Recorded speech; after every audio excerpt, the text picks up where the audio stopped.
मुख्य निर्वाचन कमिशनर को बीजेडी सांसद सस्मित पात्र चिठी। मुख्य निर्वाचन कमिशनर ज्ञानेश कुमार को चिठी लिखि एसआईआर माध्यम ओडिशार 9,80,000 भोटरंकर ना कटिबा उपरे दृष्टि आकर्षण करिसेंति। प्रक्रियागत त्रुटि और वोट दानरू वंचित हेबार विपद संपर्क में चिठी रे उल्लेख करिसेंति सांसद सस्मित पात्र। लोकंक वोट दानर संवैधानिक अधिकार सुरक्षित रखिबा तुरंत एहार पुनः जांच, स्वच्छता, स्वाधीन ऑडिट एवं दृढ़ सुरक्षा व्यवस्था करने सीईसी को अनुरोध करिसेंति बीजेडी सांसद सस्मित पात्र।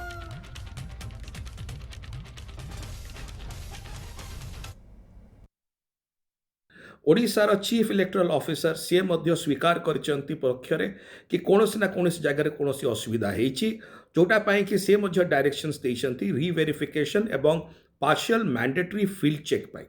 एथुरु जना पड़ुछि कि एसआईआर प्रोसेस ओडिशा रे ठीक ढंग रे चलिनी।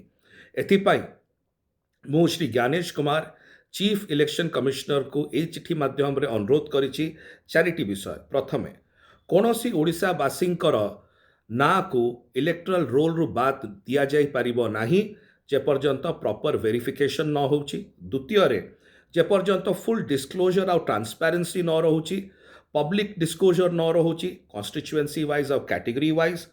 तृतीय रे इंडिपेंडेंट ऑडिट किंबा सुपरवाइजरी मेकानिज्म न रहउछि। चतुर्थ रे रिड्रेसल मेकानिज्म जदि कहार कोनोसी असुविधा अछि ताको याडे सियाडे न हैरान हेकि गोटे जगह ताको दिया जाऊ जोडी से रिड्रेसल तार असुविधा सुविधा गुडी को कहि परिबो। एवं शेष रे गोटे ईसीआई रो इलेक्शन कमिशन ऑफ इंडिया रो टीम को ओडिशा तुरंत पठा जाऊ एवं सेई टीम आसिके सरजमीन तदंत करी देखू एसआईआर प्रोसेस जोटा ओडिशा रे चलछि सेतरे की प्रकार विभ्राट घटुछि। मु आशा करूछि chief election commissioner Shri Gyanesh Kumar यार संज्ञान नेबे एवं यार कौन से आगामी दिन में पदक्षेप ग्रहण कर मते जणेबे।